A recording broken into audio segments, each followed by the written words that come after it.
What's going on, guys? So I'm here with Ken, the owner of the full Jdm Supra here. Beautiful, clean car. He's going to tell you guys a little bit about it, and then we're going to go for a ride. So if you haven't already, make sure you leave a like and a subscribe, and let's get on to it. Go ahead and just tell them a little bit about the car, Ken.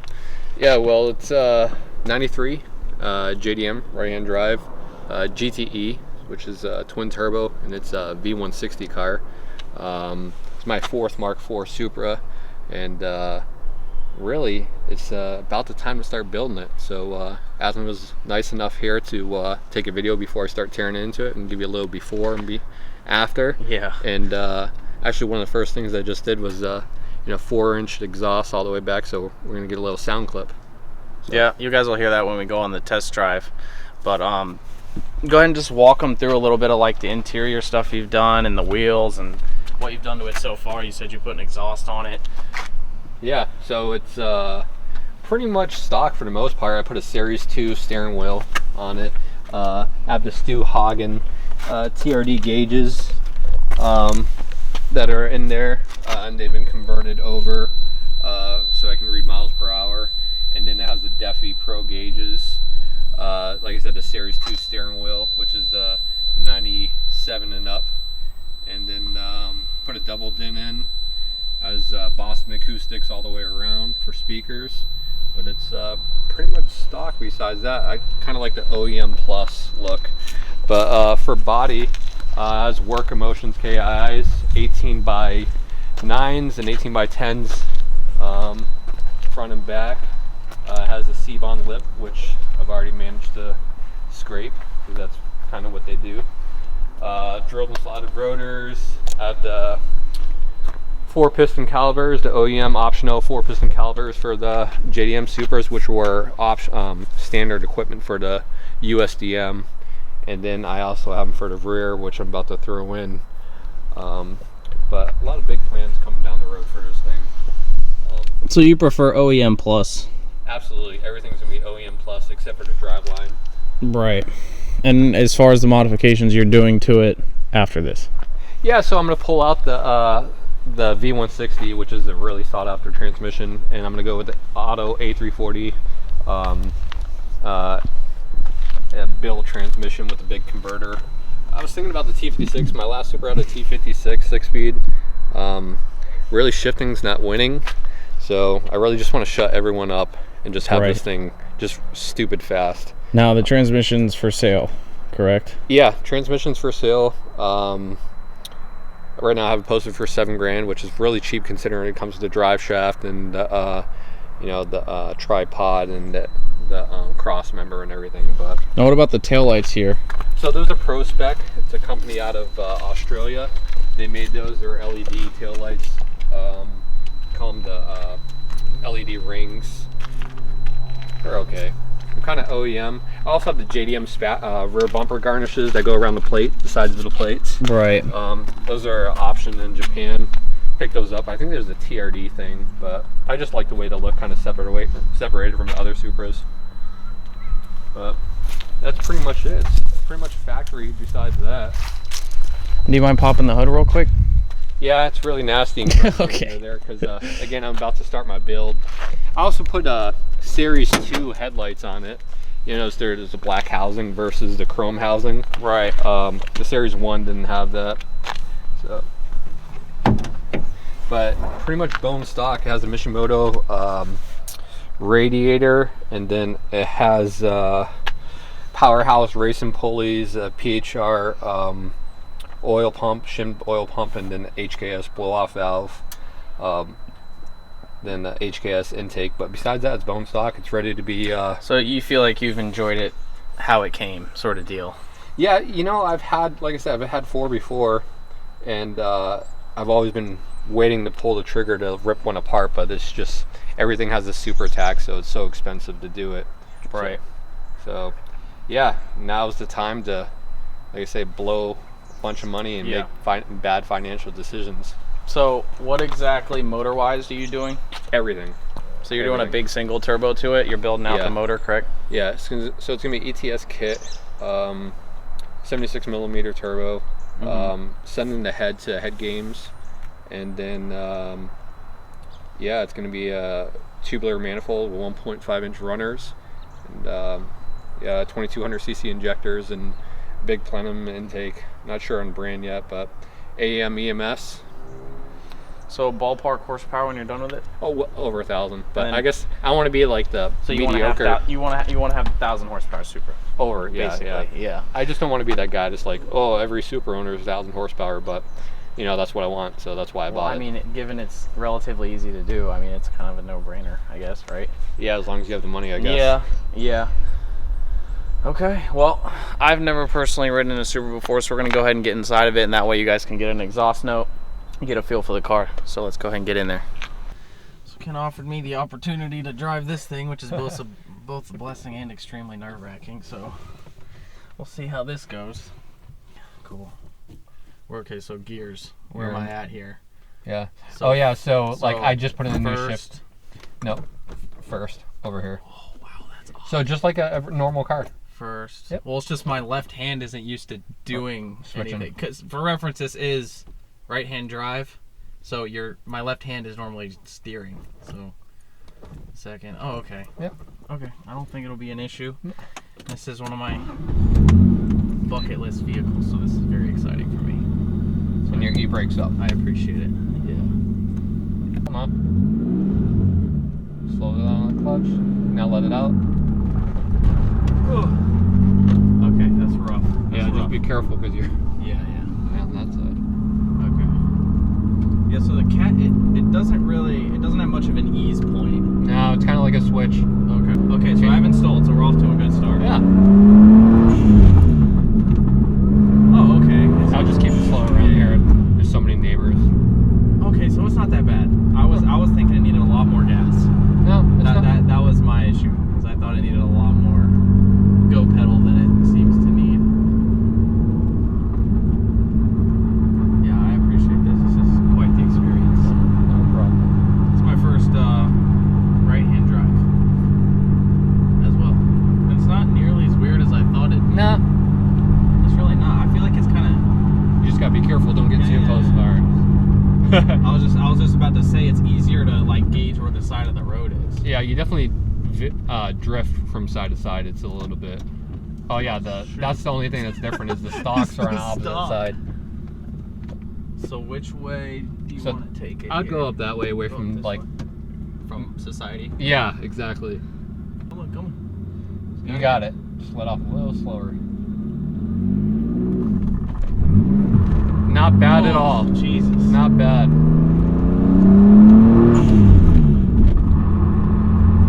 I think that's fourth. Two, three. Yeah, that was fourth gear. Third. Yeah. Okay. Yeah, so that first gear is a little rough. Yeah. Once you get it in, it's not too bad. That's what she said. Exactly. Wow.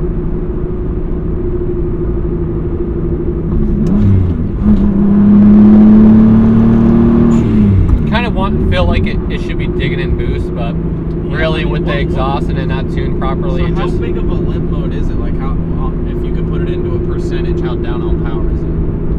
Oh, like completely. Really? Yeah, sometimes shut on by slip control works, I think. But if you like ease into it, it'll sometimes like let it go. But with the exhaust, it just doesn't let it happen. A lot of people use like piggybacks, like HKS field defenders, and there's a couple other tricks. Like I said, the exhaust, there's a ring you can put that lowers the exhaust, raises the exhaust compression. But Right. I was just planning on going full out, you know, aftermarket ECU and not really worrying about it. I very much like the noises it makes. The blow-off sound is completely different from like the one that's on my Fiat, for example.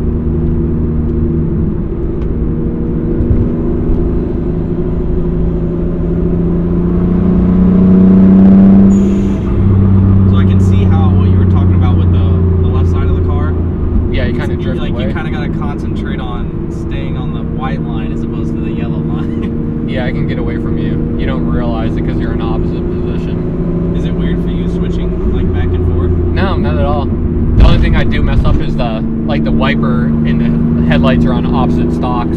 Yeah. Now that's weird. That would take some getting used to. I still haven't gotten used to it, and it's been years. I've been driving left and right hand drive cars, and I still haven't gotten used to it. Probably because I'm an idiot, but now besides that, it's not too bad. Is that fifth, top right? Yeah. The only thing that does get me, I did not. I was like, I hope that's not reversed before I let the clutch out. is if you're trying to pass someone in a 2-lane road, you can't see around them, you know? Right. Like if there's a car on that side. So that's probably that, and going through drive-thrus is really the only downfall. Yeah, because the drive-thru thing's over there. So Can't go through you unless put you down your passenger window and you yell across the car? I mean, I don't go through drive-thrus with it. I try not to. Well, I don't daily drive it, but But if you did, you'd have to put down your passenger window. yeah. Oh, okay. That's interesting. If I'm with the wife, she can just order for me. But I don't really drive the car. We'll go out to dinner, you know, on like a Friday night or something with the car, and that's about it. So it feels a lot smaller than I thought it would. Yeah. I feel like it's the illusion of the dash, kind of, how it like wraps around you. But the car feels a lot smaller than it would, because given the era that this car's from, I feel like it would be kind of boaty. You know what I mean? Yeah, absolutely. I understand exactly what you mean. Is that kind of why people, like one of the reasons why people like these? Because for the time it's very rigid. Yeah, I mean, it's a stock suspension, right? It has D2 coilovers. Oh, okay. But besides that, it's stock. Yeah.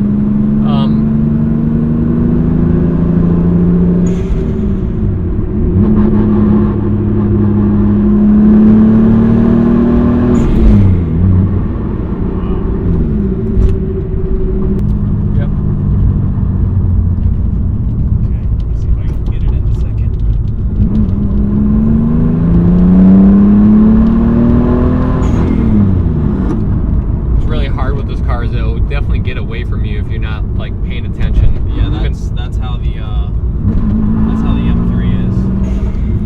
There's been plenty of times where I've looked down and I'm like in a back road and I'm doing like 70. Now I thought I was doing like 40. Ooh. Yeah. That's exactly how the M3 is. It's the same way. So fourth is bottom.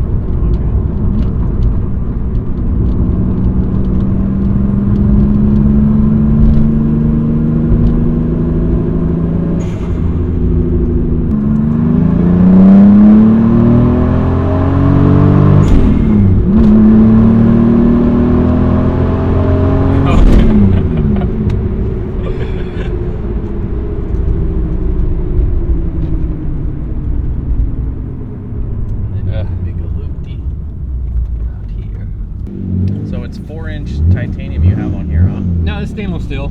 Stainless? I had Connor Gautsy, he built it for me.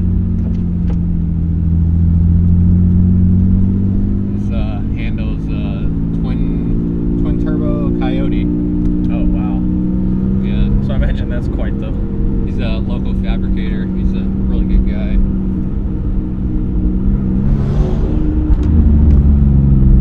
Now, for people watching, this is completely NA aside from the exhaust, right? NA? Drivetrain. So, well, Completely stock, yeah. Yeah, completely stock. I mean, it has the obviously The HKS bulb valve. but for most part, it's all stock. Yeah, no cats. Just one 4-inch pipe all the way back that's been hand fabricated, TIG welded. As far as the transmission, you were talking about that.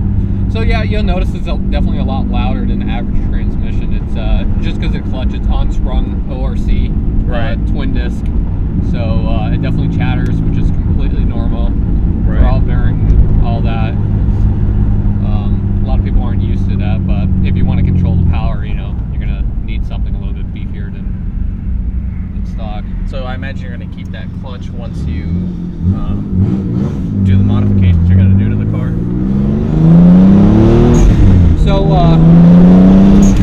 I'm selling the whole driveline and the clutch goes with it. Oh, okay. I mean, come on, give yourself some credit. You had the nicest one at the last car meet.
Supra I bought in Japan, and I brought that over, and I had bought it like 3 years while I was living in Japan before it was legal for U.S. import, and I paid $13,000 for it. And you paid $13,000 for it there in Japan, but this was before the 25-year rule. Before the car was legal. It was a '93, which is the first year to Mark IV Toyota Supra. So I knew going there. One, I sold my left-hand drive before I left the States, and then I knew when I was going there that I would pick one up. So I bought the 193 that would be legal, first, because I had 3 year orders there, which 2018 was like right when they were starting to become legal to import. I made 25 years old just about. So right when I got orders back to the States, it was like all clear and legit. The government shipped it back for me. It was 25 years old, so I had one of the first, or at least the first year that they were legal right-hand drive back in the States. And I got the itch, and like I said, parts being so expensive, all having the super taxed, I ended up selling it, and I did a nut and bolt restoration during the first few months of COVID, and then immediately once I was done, I'm like, all right, I want back into that platform again. So this is my fourth. It was actually in Okinawa with me. One of my friends that was stationed there with me, he shipped his back, and when I had sold the Chevelle, I'm like, all right, I want my next car to be a Supra again. I want to get back into it. So he had actually shipped it to Seattle, where he was stationed in Air Force, and I hit him up. I'm like, hey man, you still trying to get rid of it? And he's like, yeah, I'm thinking about it. I want to buy a house. So everything just lined up perfectly where I could purchase this from him. And just to keep in mind, again, I purchased my third one in Japan a few years before they were legal for $13,800, and I sold it when I got here for $52,000. And even now, that's cheap. Like at the time, that was a great price. But even now, I'm looking back, I'm like, probably could have got 60 or more because it was really clean. It's a factory aero car. That's insane. Yeah. What a lot of people don't understand is there's so many, in the Mark IV community, like there's so many people that dislike the right-hand drive. You wouldn't think so, but it's usually the Mark IV owners that don't like the right-hand drive. But I wouldn't expect that. Yeah, it is. And you figure they'd come from like a purist standpoint. Right. They'd want the right-hand drive. Yeah, and that's what it is. The Mark IV right-hand drive is a thoroughbred, and the left-hand is a replica.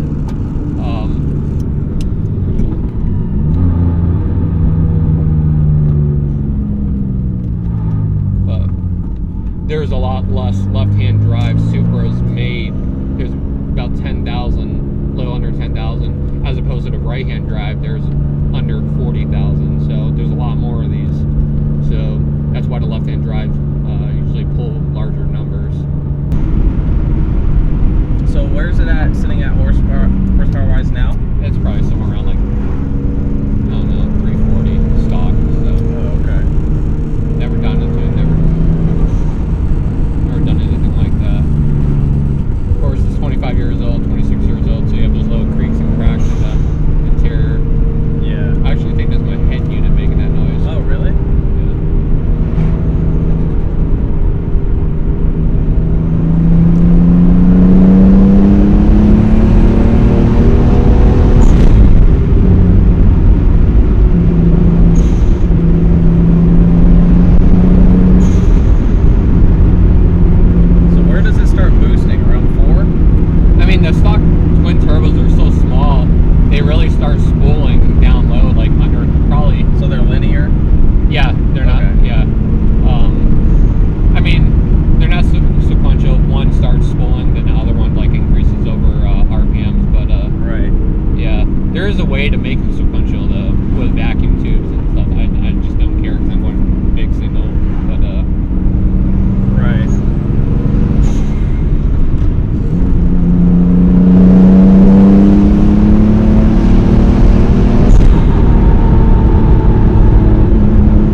It's running on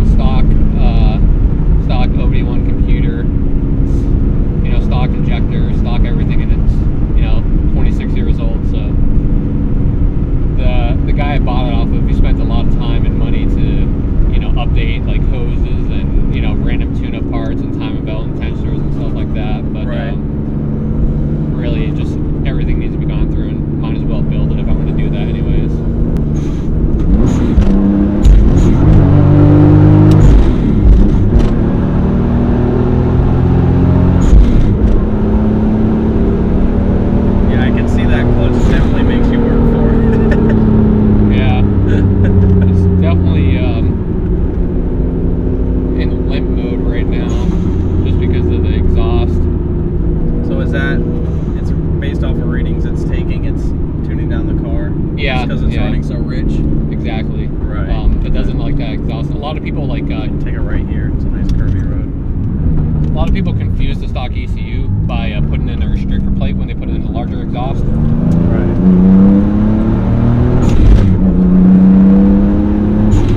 But I know I'm gonna build it and go, standalone EMS, so it's just never really bothered. So how long you figure it's gonna take you to do all of the modifications you want to do to it? Hopefully not too long, but really it's the budget constraint is the biggest thing. But yeah, of course. probably around a year or so.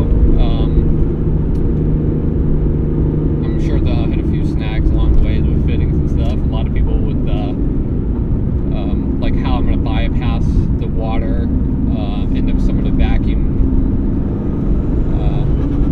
factory vacuum ports need to be welded shut, and some of the water jackets and stuff like that. So.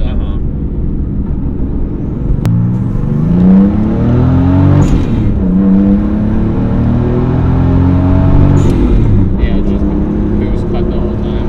How much torque does it have from the factory? So there's like the Japanese gentleman's agreement back in the day, where they wouldn't rate any car over like I think it was 320 horse, like 310 foot-pounds of torque, so pound-feet of torque. So that's what it's rated as. A lot of the cars that were produced had way over that. Just so they wouldn't basically screwing each other. They'd meet that gentleman's agreement when they produced these cars, but Right. The competitor at the time was the GTR, R32 GTR. Oh, okay. Yeah. You can take a look here. It's a hairpin. Oh my god!